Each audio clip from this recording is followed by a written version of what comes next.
What's up, kinfolk? Welcome to the #1 college football show. I am your host, RJ Young. Thank you for watching on the Fox Sports app, YouTube, or listening wherever you get your podcast.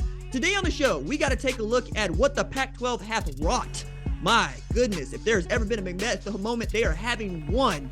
And I am here for it, but I'm always here for the Pac-12 imploding because it's kind of what we're into. Also, we have a new alternative to Clemsoning I can't wait to talk to you about. And let's get into my top 25 versus the Associated Press top 25, which, basically lead us into the college football playoff. And yes, we will be talking about it live on Tuesday night once again. But first, we got to start with late Saturday night if you're on the Pacific Coast, and frankly, 2 a.m. if you're Central Time like me. You watched Arizona upset number 12 UCLA 34-28. I really enjoyed watching this game. A, because I'm still up and there's great football on. And B, because as we're wrapping up the live show from Saturday night, producer Tyler, producer Kat are like, hey, RJ, we got a flag to you. Both Utah and UCLA have decided that they're going to make these into games. Pac-12 after dark stays lit. Now, Utah ends up taking care of Stanford, and really it was not even close by the end. But I'm watching every bit of Jedd Fisch absolutely getting after it against Chip Kelly and the dudes. And Jayden de Laura had said, yes, you might be, but I am. So excited about that. That dude was running around for his life, making it happen. They get the upset. Congratulations to the Arizona Wildcats, which were the doormat of college football, even worse than Kansas a couple of years ago. They are very well and truly back. But this also means that the Pac-12, once again, is not. Holy smokes. Now, for those of y'all listening on the podcast, we got this brilliant tweet from the Associated Press lead college football writer, Ralph Russo, which reads, how perfectly Pac-12, the week before the conference, has a chance to match 4 top 12 teams, 3 with CFP hopes, in 2 marquee games, to lose as double-digit favorites. Yikes. So we're talking about Oregon, Washington, obviously, and then we're talking about UCLA and Arizona, which leads us to this great understanding that we all have, which is basically in the Pac-12 since 2016, they just don't want to play in the college football playoff because nobody is better at cannibalizing itself than the Pac-12 is, either before the season gets to November or right as we're going into, hey, you got it all in front of you. All you got to do is win. Talk a little bit more about that as we go into the show. Now, in my rankings versus the Associated Press rankings, let's talk about this. Yeah, off the top, I have UNC as the number 9 team in the country, and they have UNC as the number 13 team in the country. Frankly, for me, it's how good Carolina's offense has looked over the past 8 weeks. Drake May has been playing himself into the Heisman Trophy conversation, and now with Oregon suffering a loss to Washington, he probably takes that spot that was once occupied by Bo Nix. He was outstanding once again in a win for them, 2 points over Wake Forest. He had over 500 yards of offense. Josh Downs continues to be his favorite his favorite offensive weapon. And I'm having fun with the Mac Brown experience down there in Tar Heel land. I also think that if I'm comparing, they lost to Notre Dame earlier in the year. Clemson lost to Notre Dame later in the year. Also, who would have thought I've been saying this, but give this some thought. Drake May is a better quarterback than either DJ Uiagalelei or Cade Klubnik. And the last time I looked at this game, you need a great quarterback to win football games. I'm going to take the UNC Tar Heels to beat the Clemson Tigers in the ACC championship because that's going to be the matchup. Another way to take a look at this is I'm actually still okay with UCLA losing to Arizona. A, it's just their second loss of the season. And B, they have outstanding wins against Washington and Utah. Guess who Washington just beat? The presumptive favorite in the Pac-12 championship until yesterday, or race to the Pac-12 championship. And then a Utah team that everybody believes is good. Actually, they believe that they're so good that they ranked them at number 10, 6 spots ahead of UCLA. Again, I have this, I don't know, maybe it's weird that I think that if you beat a team, you should be ranked ahead of that team, all things considered. It's another reason why I'm looking at my SC being at number 6 and my LSU being at number 7. And then I'm looking at them having those flip-flop in the AP. I get it. The SEC West is a juggernaut. We get that part. We know that the SEC West has been won by LSU, but 1 loss is still fewer than 2. And I think if you're playing in a Power 5 conference, playing the kind of schedule that USC is playing, you should get rewarded for that 1 fewer loss than anybody else around you. But USC still controls its own destiny, which leads us to a brilliant part of this show. We have to tell y'all, producer Tyler, producer Kat came to me and said, RJ, we have a new word for you. I said, what's that word? You know Clemsoning? I said, yeah, of course I know Clemsoning. I've been around for Clemsoning for like 15 years. We got Oregoning. Holy smokes, y'all. All right, so check this out. Oregoning is losing to a team you shouldn't lose to late in the year, thus eliminating yourself from the college football playoff race, and usually the Pac-12 championship as well. And we've got some doozies of some examples for you all to follow us along on our journey through Oregoning. All right, so I'm going to actually start with the latest and work backward, okay? So the latest would be not even 24 hours ago, as I'm recording 48 hours as you're listening and or watching the show. They lost to number 25 Washington, 37-34, as the 6th ranked team in the country in November. And this is after we'd spent weeks yelling about whether or not Oregon deserved another chance at Georgia, because they weren't going to get any higher than 4, and it doesn't seem like Georgia's going to fall below 1 in the college football playoff. And Oregon decided, hey, we don't actually want to do this either. We're just going to go lose to Washington at home, a place where we had won 23 consecutive games, to our hated rival with a first-year head coach and a transfer quarterback not unlike us. Yikes. Okay, next on this list, 2021, they lost to number 24 Utah, 38-7. Goodness me, as the number 4 team in the country. That also took place in the month of November, just 8 days from now, right? November 20th. Their last one was November 12th. And I'm really looking at this and I'm going, you know, I also have to add in here that Utah doubled up Oregon in 13 days. So in the same year where you go to the shoe and you beat the eventual Rose Bowl champions at the shoe, one of your children of the Ducks leaves a rubber duck on the O block, insult to injury for them, basically knocking Ohio State out of any contention that might be for the college football playoff because they would lose to Michigan later, right? And then you lose to Utah, and then you lose to Utah again. And then Utah goes and loses to Ohio State in the Rose Bowl to just complete this real embarrassment for the Oregon Ducks. And Mario Cristobal says, you know what? I've had enough of this. I'm going back home. I'm going to Miami. Goodness me. Okay, next on this list, we got to skip past 2020 to 2019. They lost to Arizona State 31-28 as the 6th ranked team in the country. Unranked Arizona State, who just 3 years after this, would fire their head coach after losing to Eastern Michigan. And they lost this game in a way which I thought was really unconscionable at the time, but that's also peak Oregon. Okay, 2018, they lost to, you guessed it, number 25 Washington State, 34-20 as the 12th ranked team in the country. This came in October, so they got this over with a little bit earlier than they normally do. But you get it. This is Oregoning. This is what Oregon does. And frankly, because Oregon is usually the Pac-12's best chance to get to the college football playoff and or the national championship since Pete Carroll left USC, they're taking the Pac-12 down with them. And now we're going into this week where it was supposed to always be about the Pac-12. They'd even move USC, UCLA up a week ahead of Thanksgiving to try to give it some air to breathe should Chip Kelly and Lincoln Riley get that thing rolling. And it was right up until UCLA did not keep up their end. And now it's poised for UCLA to finish off its conference by beating USC, because that would eliminate the Pac-12 from consideration. But also, there's no Travis Dye for USC in this game.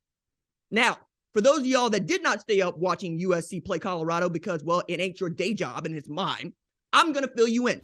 Yeah, they won 55-17, but they lost Travis Dye, and in losing Travis Dye, you're stuck with Austin Jones and Raleek Brown. Now, Raleek Brown is going to be an outstanding dude when he matures, but Austin Jones is transferring in from Stanford, and he just frankly ain't the dude that Travis Dye had been. As a matter of fact, I believe that Travis Dye is the most consistent offensive player for USC, not named Caleb Williams, and everything that Lincoln Riley wants to do offensively is predicated on being able to run the ball well. And Travis Dye had done that, and he'd been able to hold on to the rock, because Oregon fans would be like, oh, all of a sudden he's got ball security now? Because he didn't have that at Oregon. Had 143 carries for 885 yards, He was looking like he was just going to run right through Colorado and over Colorado. And this is also at a time when Alex Grinch's defense only does really one thing well. I take that back. That's unfair. They do two things well. Tackles for loss, right? They have the sack leader in the country, and takeaways. But outside of that, they're going to give up 500 yards of offense to Cal, basically, right? They're going to give up 500 yards of offense to teams that they shouldn't. They're going to give up points to teams that they shouldn't. Now they're facing a UCLA that would like nothing more than to sully their good name by winning the city championship and also really ruin the Pac-12 forever and ever. Amen. It's going to be so much fun to watch, but if you're a Pac-12 fan, I feel bad for you, but seeing as y'all are kind of like everybody else's fans, it's like y'all don't want nobody to succeed. If y'all succeed, I don't think you're taking it that bad. And, you know, you're going, can we get to a 12-team playoff? Because, well, Larry Scott was smart enough to put us into a 14 playoff with 5 power conferences, but I digress. Now, from the Pac-12 conference where USC and UCLA are currently playing to their conference where they will be playing in years to come, the Big Ten. Yeah. Looking at this yesterday, check this out. Minnesota Northwestern played a football game in Minneapolis, Huntington Bank Stadium. I've had the privilege of going down there. It was 29 degrees and drizzling. Now, change Northwestern to USC or UCLA. Here for this. I cannot wait for USC fans, because I think the football players are going to be just fine, coach is going to be just fine, but for USC fans to go up to Camp Randall in November, to go up to Ann Arbor in November. I cannot wait for them to say, hey, it's too cold for all this. Yeah, this is what it means to play big boy football. Okay? Now, also big boy football means the Big Ten West is a mess. Like, for those of y'all that can't see the graphic, I'm just going to really sum it up for you very quickly. Everybody's 4-3, or so it seems, right? Nobody wants to win the Big Ten West. I picked Minnesota. Now they feel like they're in a position. Quiet as it's kept, my man Mo Ibrahim, he had 178 rush yards yesterday, guys, or Saturday, guys. He's had 18 consecutive 100-yard rushing games. He's the offense. And when he is the offense, Minnesota can win. Now, Big Ten Network has this tweet, reading out loud, no team controls its destiny. Should be a fun final 2 weeks in the West. Yeah, it will be. Because at the end of the day, you are playing for a banner. But you're also playing for the right to get beat down by Michigan or Ohio State. It's just the way that it is. I don't feel good about saying it because I honestly believe that Ohio State and Michigan should be playing for the Big Ten championship proper. But because the Big Ten insists on keeping divisions, here we are waiting on Iowa, Purdue, Illinois, or Minnesota to take control of the Big Ten West only so they can get stomped on by Ohio State or Michigan. I don't feel good saying that. I really don't. I would love to see Ohio State and Michigan have to play twice in 1 year. Get on that Big Ten conference, all right? Now, from that, I want to do a feature that actually producer Tyler came up with called Diamonds in the Rough. Now, when he had hatched this idea for the #1 college football show, it was an ode to something that I really enjoy doing. And frankly, I'd done a lot before I got to Fox Sports, which is identifying talent before everybody else got on board. It's one of the things I really love about the sport and why I'd consumed so much college football. It became very clear to me that Travion Henderson was a dude at Hopewell, Virginia, right? It became very clear to me that Marcus Freeman was in position to be a Power 5 head coach, let alone at a place like Notre Dame. And now I want to talk about another assistant coach who I believe is really in position to have his career take off in a truly outstanding way. And his name is Joe Gillespie. He is Texas Christian's defensive coordinator. Now, let's start with what he did against Texas, a team that they were underdogs by 7 points to, and whom they need to go down and face in front of 104,000 Longhorn fans on the 40 acres in prime time. All he did was hold the Texas Longhorns to their fewest amount of total yards in the Big Ten era, 199. Texas had 199 total yards in this game, the fewest they had since 1996. The next thing that he and his defense did was hold Bijan Robinson to the fewest amount of rushing yards he's had in his career at Texas, 29 on 12 carries. Ridiculous. And then TCU's defense held Texas to its lowest offensive output since UCLA beat Texas 66-3 in 1997. This is also the game for which famous torts lawyer Joe Jamel, who I think has more than one statue on the University of Texas campus, had given his name to the field and given a lot of money for that right, and looked around, found the athletic director and said, hey, how much money to take my name off the damn field? That's how mad he was, losing to UCLA 66-3 on his name day. Okay. Now, Texas Christian, as I alluded to earlier in the week, has really, really got up to play Texas basically since 2012. They're 5-1 against the Longhorns in Austin, 8-3 overall since joining the Big 12 in 2012, which leads me into my favorite Gary Patterson part of the story that is Texas, because nobody liked to beat on Texas the way that Gary Patterson liked to beat on Texas, who's also a Texas assistant. 2015, he was asked on game day, what is the challenge for your defense against the University of Texas offense? To which Gary Patterson thought about it for a second and then said into a hot mic, we beaten better with less. Now, you might think that the Texas Longhorns took that personally. Well, if they did, it sure as hell did not show that day. They got beat down 50-7 by Texas Christian. Okay? Fort Worth putting on, saying, hey, in these stockyards, we will throw these horseshoes at your skull and we will get after you. And that's who Joe Gillespie is. So when I find out that the guy who had been coordinating my alma mater's defense at the University of Tulsa had accepted a job to be TCU's defensive coordinator for Sonny Dykes, I said, oh, hell, y'all are about to get the full dose here, okay? Now, I'm going to give you a little bit of backstory on Joe Gillespie, and then we're going to talk about what that defense does well, because, frankly, it's fun, okay? So, in 2019, I'm in graduate school. I'm trying to earn my PhD in English, and my buddy Jerry Ostrowski, also a TU alumnus, got up from his chair at the local radio station to take another job working at the University of Tulsa. And he told our bosses that I needed my own show. They said, RJ has his own show. And they said, yeah, that's Sunday mornings at church, like he does it at 10 a.m. He needs the Monday through Friday 9 to 11 slot. And they took him at his word. So I was given the opportunity to have my first radio show coming into that summer where I frankly needed to quit going to school to pursue this career. And one of the things I was so worried about is winning the trust of the high school coaches and the college coaches in my area.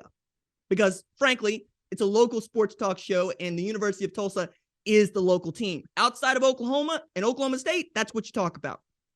So when Joe Gillespie is becoming the defensive coordinator, I'm also getting my job. He had been elevated from linebacker coach to DC because Oklahoma legend and Bill Young, no relation, had retired. And I wanted to make it my business to know what his defense was going to be because he was changing it from a four-man front to a three-man front. And I said, hey, coach, we've had a 3-3 stack here before. It ain't really that much fun. I mean, Todd Graham tried to run it. It was fine, but I don't think it's going to be any good. To which Joe Gillespie really was kind to me. He took 20 minutes out to explain to me how his defense was going to work. RJ, what I'm going to need here, I'm going to need a couple of guys that can line up at 1'9", squeeze down on a tight end, can run on the back end, give me some tackles for loss. After that, we're going to fill. We're going to give you a phantom look every single time. We're going to mess up your box count because you're going to see 6 guys in the box, and you're going to say, hey, we got numbers with 7, and I'm going to fool you because I got an extra safety over here that's going to come downhill from 12 yards deep, and he's going to slap your running back right in the mouth. And I said, Coach, I believe it when I see it. Well, doggone it. He turned out Zaven Collins out of Hominy, Oklahoma as a 1'9" who could do anything. Squeeze down on that tight end, run in the back end, get you interceptions, return them for touchdowns. He turned Jackson Player, a zero technique, into a monster because he could occupy 2 offensive linemen at one time. He said, we're going to have 2 5 techniques, and then I'm going to squeeze one over to a 3 so we can bring down a 4th rusher, and we're going to disguise everything that we do. And I said, goodness me, how do I not know about this man until he gets to the University of Tulsa? I'll tell you how. Because until he came to the University of Tulsa, he had coached his entire career, played his entire career in the state of Texas. So this man comes up playing at Stephenville High School, graduating in 1990. It's a 4-year letterman in Angelo State. But at that time, Art Briles had just become head coach at Stephenville, and they hadn't made the playoffs for about 35 years, back to 37 years, from 1952 to 1989. Stephenville did not make the Texas high school playoffs. Art Briles went out there, said, we're going to run 3, 4, and 5 wide. We're going to run about 15 or 20 plays, but we're going to have options off of all of those plays, and we're going to run it up. And by the time that he's done at Stephenville, they had won the state championship 1993, 1994, 1998, 1999. Okay? They'd set national records for offense in a year with over 8,600 yards. Joe Gillespie had joined that staff in the mid-90s and was watching what Art Briles was able to do to everybody else and said, damn it, I got to come up with a way to stop that. Also on that squad, Philip Montgomery, head coach at the University of Tulsa, being a running back coach and offensive coordinator. He eventually goes with Briles to Houston and then to Baylor. But my man Joe Gillespie stays at Stephenville. And he picks right up where his mentor in Art Briles and mentor in Mike Copeland had left off. By the time that he had finished his 7 seasons as the head coach at Stephenville, he had won 72 games and a state championship as a head coach. When his buddy Philip Montgomery said, hey, I need you to come up to Tulsa and I need you to coach linebackers. That man packed up his family, moved to Tulsa, spent 3 years coaching backers with a thick Texas drawl, kind of man that says coach, right? And turned those dudes out. Then he got an opportunity to take over the defense, said, I'm going to run the one I know how to run. Because we just don't have Chase Young or Nick Bosa at the edge. What we do have is a bunch of skinny, fast dudes that know how to play ball. So I'm going to populate the defense with safeties that love to hit people, with outside linebackers that are skinny enough to stand up and run backward, but big enough to shirk off a left tackle, get underneath him with a swim move, and get to the quarterback. Okay. By the time we all figure out what kind of dude Joe Gillespie is, Stephenville, it turned out, Kevin Cobb, Jevin Sneed, and Jared Stidham, but we hadn't been talking about the defense. So he gets this job at TCU this year, and I'm hearing people going, he's running 3-3-5. We're a 4-2-5 team. I said, no, you're a 4-2-5 team with Gary Patterson. I watched this 3-3-5 work at the University of Tulsa. I watched him win TU games it had no business winning because they just kept other people from scoring. And a lot of that was, frankly, because he made the game simple for his players. He made it easy. All you do is read the keys and go. We play fast, we play hard. Now he is back near home doing an outstanding job where he's going to rival Jim Knowles and Sharon Moore and Matt Weiss and Jesse Minter for the Broyles Award after having been a Broyles Award finalist at the University of Tulsa. Okay? I'm telling you, Joe Gillespie is going to get an opportunity. It's just whether or not he's going to want to take it, because it's a man that is pure Texan, loves the state of Texas, loves to fish and hunt, had a daughter that went to the University of Tulsa, and that's about as far as it gets, right? Everybody else is right there around home. Sonny Dykes got to see what this offense was about, what this defense was about at SMU, and said, goodness me, I'm going to go get that guy if I can. And now we're talking about Texas Christian controlling its own destiny to get into the college football playoff for the first time in school history. We're talking about Texas Christian being 10-0 with a first-year head coach, the first head coach in Big 12 history to do that in Sonny Dykes. And I can't tell you how thrilled I am to know a man like Joe Gillespie is getting his moment against Steve Sarkisian. Mr. I beat you with, I won the national championship with Mac Jones. Mr. I had Najee Harris. I had Devontae Smith. I had Tua Tagovailoa. Look, if you can go up against him and you can frustrate Quinn Ewers, the number 1 overall recruit in the 2022 class, into going 17 to 39 for 171 with pick, there ain't a whole hell of a lot you can't do. Now, I think it's going to happen for him the way that it happened for Dave Aranda, right? You're going to get to the playoff, and then you're going to have to tell people what you're not going to do or that you don't want to go anywhere. But the more I look at his career and the more I see the players that come to play for him and how they talk about him, the better I feel about that dude.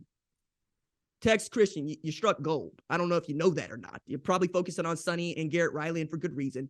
Focusing on Max Duggan, Kendra Miller, and Quentin Johnston. But I would really be interested to find out what those players are still having to say about their first-year coordinator and what he says about them, because I tell you, you're probably going to find some jewels. Speaking of jewels, producer Tyler found some video that is outstanding, and to do it, we got to go into Division III powerhouse Mount Union, stunning Baldwin Wallace on this Hail Mary. Now, I'm describing this as you're watching it, and if you have an opportunity, please go to the YouTube channel to see it if you're listening on the podcast, because this is remarkable, okay? Run that back, because Mount Union quarterback Braxton Plunk threw a 48-yard Hail Mary TD pass to Wayne Ruby Jr. as time expired to give Mount Union a 23-21 victory and its 33rd Ohio Athletic Conference Championship.